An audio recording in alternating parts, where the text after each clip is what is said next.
Olá, vamos falar sobre Espiritismo? Sou Débora Rabelo, aqui dos Amigos de Nosso Lar, trazendo neste momento a continuidade do nosso estudo da obra Trilhas da Libertação, de Valdo Pereira Franco, pelo Espírito Manuel Filomeno de Miranda.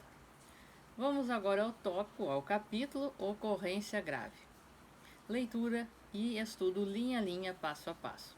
Se você não assistiu aos vídeos anteriores deste estudo, que ocorre de forma gravada, convido você a estar acessando a playlist Trilhas da Libertação. Vamos lá então. Terminada a entrevista, Francisco recuperou a serenidade e dirigiu-se ao lar, meditando a respeito da conduta que lhe foi proposta em relação à alienada moral, que se lhe fizera dura provação nos últimos tempos. Portador de grande sensibilidade, embora confiasse na divina ajuda que nunca falta, receava um desfecho trágico quando tomasse a iniciativa de interromper o intercâmbio nefasto.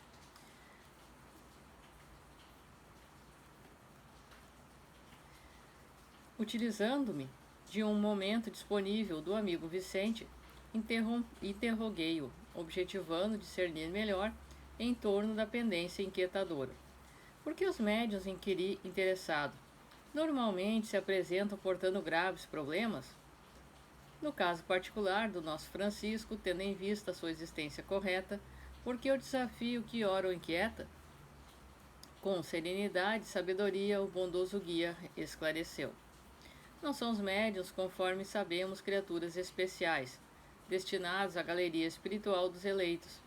Como os seres venerandos, normalmente são espíritos muito comprometidos que dispõem das faculdades medianímicas para mais servir reequilibrando o psiquismo desarmonizado ao impacto das ações incorretas. Vitimados pela consciência culpada, experimentam os conflitos que defluem das atitudes exorbitantes que se permitiram. A faculdade propicia-lhes ajudar aqueles a quem ofenderam e se demoram em aflição, assim como a socorrer indiscriminadamente a todos quantos se lhes acercam em carência de esclarecimento e de segurança. Cada gesto de conforto e toda ação de benemerência diminuem a carga de desares que se impuseram por meio dos insucessos anteriores e que se ofereceram antes da reencarnação para expungir. Conhecendo que o nosso caro amigo foi irresponsável no comportamento sexual, seduzindo pessoas ingênuas e logo depois abandonando-as, sofre hoje limitações na área genésica, que se lhes transformam em terapêutica providencial a fim de servir-lhe de disciplina corretora.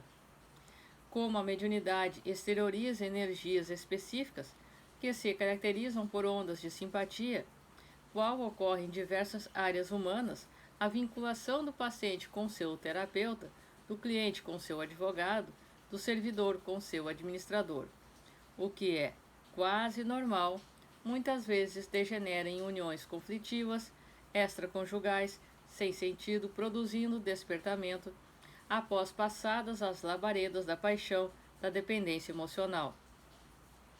Em situações inamistosas, quando não em tragédias lamentáveis. Nosso Francisco deverá permanecer em seu espinho na carne, transformando as energias criadoras do sexo em construções do bem e da caridade. Haverá algum vínculo entre a senhora perturbada e o nosso companheiro? Não necessariamente, respondeu Gentil. Toda ação se direciona ao equilíbrio cósmico, mantendo-o ou desarticulando-o. Assim sendo, a recuperação dá-se em relação às vistas da vida, e não particularmente a cada indivíduo que se sente prejudicado. Eis porque o perdão oferecido pela vítima a ela mesma proporciona maior bem, porquanto, desvinculando-se do ressentimento gerador de muitos distúrbios, o ofensor, mesmo desculpado, permanece devedor, até o momento em que o resgate o mal que praticou. Assim sendo, ocorrem fenômenos negativos nos quais acontecimentos de vária ordem se transformam em títulos de cobrança, que solvem os comprometidos que se submetem às injunções liberativas. Neste caso, o nosso querido Francisco estava resistindo aos assédios de outra trabalhadora da casa espírita que, não pensando que era casado, simplesmente queria que ele, objeto do seu instinto inferior de ser a sua presa no momento para uma saciedade puramente sexual, corporal, ela não se preocupava com nada que fosse acontecer. Ele, por outro lado, tinha a oração como base para se proteger, procurando inclusive o dirigente da casa, relatando as coisas que ela dizia, que se ele não fosse ceder às suas investidas, ela cometeria suicídio. E o dirigente da casa simplesmente o orientou a orar e permanecer na sua atitude de vigilância, tal qual ele assim estava agindo, porque se ela realmente cometesse o ato do suicídio, seria por sua livre e espontânea atitude. Não teria vínculo algum com Francisco. E ele, então, relatado conforme a espiritualidade explica, tinha essas limitações na área genésica, porquanto estava recordando, melhor dizendo, recuperando, através do amor, através da mediunidade, os atos praticados de forma inconsequente nas encarnações passadas. Mas estava fazendo através do amor e não pela dor. Muitas vezes nós pensamos que para reparar um mal, temos que pagar com o mal. Muito pelo contrário. Podemos reparar o mal através do bem, resgatar. Continuando. Nossa irmã é acidente natural de percurso, utilizada por mentes desencarnadas que a manipulam nos quadros da sua leviandade e que pretendem dificultar o ministério do médium, criando perturbação e desídia em nossa casa. Fiéis ao programa de desafio e à agressão a que se propõe o chefe, como sabemos. Indiretamente, ela se elege cobradora, desnecessária, a lei de harmonia, tornando-se, por sua vez, vítima da própria luxúria. Se mantivesse em outro campo de conduta moral, provavelmente se sentiria tocada pela simpatia do jovem, transformando-a em amizade enriquecedora em vez de aflição degenerativa, o que lhe faculta sintonizar com um comparsa desencarnado. Haverá, voltei a indagar, perigo de uma ocorrência suicida, conforme a sua ameaça em extravagante caráter de chantagem? É imprevisível, ripostou o mediativo. As criaturas insensatas reagem como deveriam agir, assumem posturas, quando contrariadas as mais extravagantes, porque são acionadas pelos instintos, abandonando as diretrizes da razão. Não obstante, estaremos buscando auxiliá-la com os recursos ao nosso alcance, interessados como nos encontramos em ajudar a todos. Porém, não podemos violentar o livre-arbítrio de cada criatura, de criatura nenhuma. Quem pretende ascender, facilmente recebe ajuda para erguer-se. Da mesma forma, aquele que prefere os maus com liberdade igual ali se demora. A decisão, portanto, é de cada pessoa, conforme as luzes do discernimento que possua. Silenciou por momentos e, mudando a entonação da voz, propôs-me: visitemos a nossa querida irmã Raulinda. O trânsito da casa espírita até a residência da médium, instável e duvidosa, sucedeu com tranquila reflexão de nós ambos. A noite respirava paz e os passantes eram escassos no bairro da cidade grande. Quando chegamos ao quarto da moça, nos deparamos com uma cena inesperada. Tomada de compulsivo pranto, apresentava-se agitada e envolta em densas vibrações de sensualidade.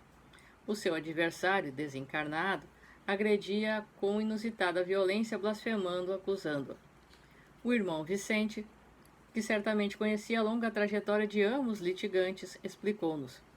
Conforme já conversamos, Raulinda debate-se no conflito acerca da sua problemática de saúde, buscando entender-lhe a gênese, se de natureza fisiológica ou mediúnica. Tratando-se com um esculápio de formação moral vulgar, este incutiu-lhe na mente que a sua enfermidade possui raízes histéricas e que somente por meio do relacionamento sexual pode ser solucionada. Acostumado à sedução e percebendo a insegurança, a inquietação da cliente, vem encaminhando todas as conversações nesse sentido, candidatando-se ele próprio à solução. Casado e pai de família, porém leviano e inescrupuloso, hipnotizou-a com a orientação e hoje, em pleno consultório, consumou a terapia aviltante. Passado o momento do enlevo e da sedução, Eila, que tomou consciência da invigilância, arrependeu-se tardiamente. Como o caro Miranda se recorda, temos tentado auxiliá-la com esforço e intensidade de amor em várias oportunidades. O matrimônio estava na pauta de sua reencarnação, a fim de que o adversário desencarnado lhe voltasse nos braços na condição de filho, para que o amor santificado resgatasse a loucura do passado. Desatenta e apressada, resolveu aceitar as propostas infames do médico e, conforme o imperativo das leis soberanas, tornar-se-á mãe. Portanto, ela estava reparando de acordo com as suas sintonias. Ela entrava na mesma faixa vibratória. Teria, posteriormente, no tempo devido, sim, realmente, então, um relacionamento, um casamento, teria um filho. E nos seus braços, como um filho, retornaria o seu atual algoz, vamos dizer assim, espiritual. Mas as suas atitudes invigilantes levaram-lhe a um remorso. Ela despertou, mas já havia praticado o erro. E, como consequência, seria mãe através desta aventura. Continuamos. Colhido pelo inesperado e atraído pelo fenômeno biológico da fecundação, o seu inimigo percebe que se encontra já emanado ao ovo, em razão de haver se vinculado ao gameta masculino mediante o processo automático do renascimento. Essa a razão do seu desespero e agressividade ora exacerbados. Tombou nas malhas magnéticas da própria armadilha. O que aconteceria por amor, a imprevidência produziu pela violência. Nossa presença aqui, nesse momento, objetiva diminuir as cargas de perturbação, que poderão crescer levando nossa Raulinda desgostosa a uma decisão mais hedionda, qual o suicídio, por dar-se conta da gravidade do acontecimento, não se encontrando com as resistências morais hábeis para suportar os efeitos do gesto impensado. Oremos. A irreflexão é responsável por muitos males que afligem o ser humano, que passa a sofrer danos que não se encontram programados na sua ficha kármica. Fatalmente destinado à plenitude, a sua jornada é feita etapa a etapa, mediante o livre-arbítrio, que se torna o excelente direcionador do destino. Quando a opção é correta, acelera a marcha, e quando é equivocada, retarda, aprendendo pela metodologia da reeducação a discernir o que deve fazer e como realizá-lo, passando a agir com acerto. Não obstante, quando gera dificuldades para si mesmo, sofrendo-as com resignação e amor, elas se lhe tornam elementos vitais para a recuperação. Raulinda, deixando-se fragilizar pela dúvida acerca das questões espirituais e estimulada pelo passado de preservação das paixões primitivas, permitiu-se tombar na cilada da insensatez. A ilusão do prazer sexual, no entanto, sem amor, que lhe dá harmonia, é como um incêndio voraz, sempre fugaz e destruidor. O ser desperta dele insatisfeito, sob a carga dos efeitos que lhe cumpre, então conduzir, amargando reflexões, e às vezes revolta contra si mesmo. Certamente o médico leviano jamais assumiria a paternidade, justificando-se e acusando-a, transferindo a responsabilidade para o trem, como de hábito acontece. É comum a queixa sobre a não proteção divina àqueles que sofrem. Esta, porém, jamais falta, chegando sempre antes da consumação do mal. Entretanto, quando a invigilância desencadeia o drama, torna-se mais difícil deter-lhe volume, que é resultado das ações irregulares do início. O caso Raulinda encaixava-se na tese de proteção superior. Não lhe faltaram demonstrações de afetividade de ambos os planos da vida. As evidências da imortalidade da interferência mediúnica na sua existência. Optou, no entanto, espontaneamente pelo sinuoso caminho dos sofrimentos, que a poderão beneficiar caso os aceite com a elevação moral, mas que não estavam delineados conforme passaria a vivê-los a partir daquele momento. Nesse comenos observei a concentração do irmão Vicente no adversário espiritual da nossa amiga, e acurando a atenção, pude também captar o que se passava. O inimigo, sentindo-se aprisionado pelo zigoto, que dava continuidade ao fenômeno mitose celular, esbravejara, tentando mentalmente romper o vínculo magnético entre ele e o futuro corpo somático, para produzir a anulação da vida física. Impossibilitado, começou a agir psiquicamente no comportamento da paciente, aumentando-lhe o arrependimento, exprobando-lhe a culpa, induzindo-a ao suicídio.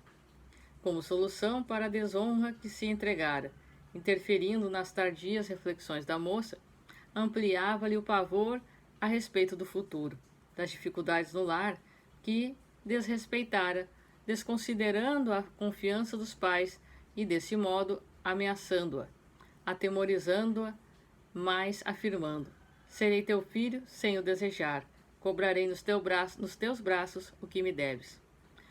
Como se irrompesse um vulcão, Raulinda, ouvindo e desarvorando-se, ia precipitar-se porta fora, a gritar, quando o amigo Vicente começou a libertá-la das energias perniciosas que a envolviam, após o que lhe aplicou reforço magnético de calma e confiança, levando-a a um torpor benéfico como efeito da exaustão a interferir no processo da reencarnação da aturdida espírito, que, se não dava conta daqueles recursos e experimentava os primeiros choques, resultados da imantação ao ovo.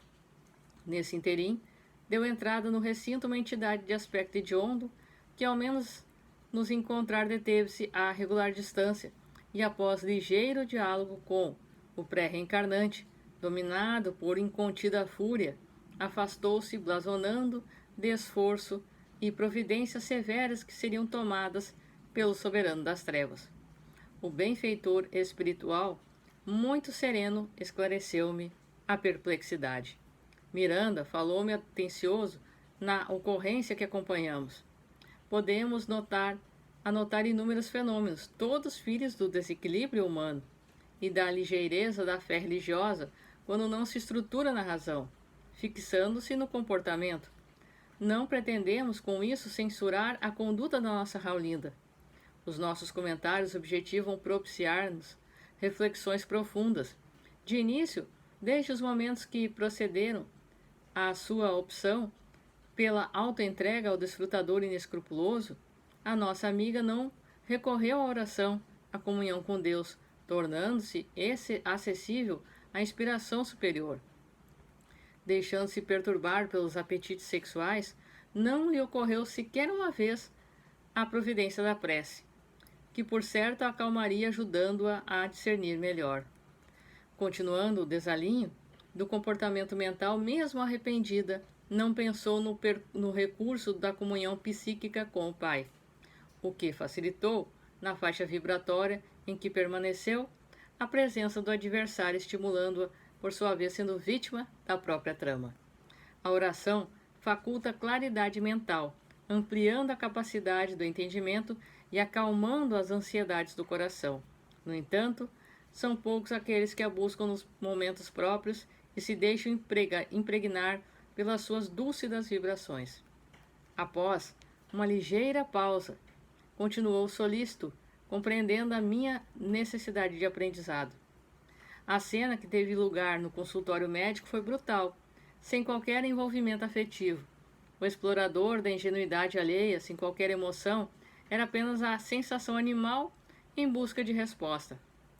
Iludida e inexperiente, a jovem deixou-se arrastar pelos estímulos vulgares, tornando-se objeto de uso, sem nenhuma consideração. Não houve tempo para recuar, porque as chamas das paixões infrenes são vorazes. Passados os primeiros momentos do conúbio, o constrangimento, a frustração e o choque fizeram-na fugir de retorno ao lar. Sofrerá agora e mais tarde o desencanto em torno do relacionamento afetivo, trazendo um conflito que a atormentará, mas que poderia ter sido evitado.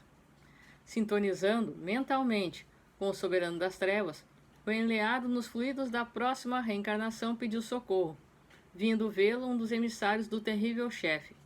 Conforme acompanhamos, prevendo a ocorrência, foi que cuidamos demais imantá-lo ao futuro corpo, evitando a interrupção da gravidez, da gestação, em começo. Poderia parecer, talvez fosse fracasso do tentame reencarnacionista, a melhor solução para Raulinda. Entretanto, se tal acontecesse, permaneceria a pugna obsessiva com menor possibilidade de futuro próximo. O renascimento, em razão do repúdio que lhes irá crescendo no íntimo em referência às novas experiências sexuais. Agora, cumpre-nos confiar em Deus e acompanhar pacientemente os acontecimentos, procurando auxiliar com bondade sempre. Retornemos à nossa casa, porquanto aqui nada mais nos resta a fazer. A mente esfervilhada de interrogações e reflexões sobre o comportamento e fé religiosa. Conduta e dever, ação e equilíbrio. Porém, respeitei o silêncio do amigo e acompanhei o meditativo. Havia lições profundas e inumeráveis para assimilar. Portanto, nós podemos perceber aqui que nunca nos falta a providência divina. Nós, na maioria das vezes, ou quase sempre, nos entregamos aos vícios, ao invés de inicialmente orar para ter paz, para nos reequilibrarmos e para agirmos pela razão. Nos entregamos à emoção do momento, aos sentimentos inferiores, e então perguntamos: por que Deus permitiu que isso acontecesse?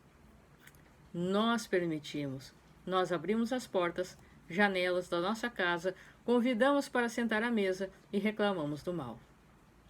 Fica difícil, não é mesmo? Mas nós somos falhos, mas mesmo assim podemos evoluir, podemos refletir e aprender através destes exemplos. Eu sou Débora Rabelo e este foi o nosso estudo de hoje da obra Trilhas da Libertação. Convido você a estar junto no próximo vídeo com o outro capítulo chamado Socorros de Emergência. Forte abraço para você, que os bons espíritos nos guiem, Jesus nos abençoe. Até a próxima.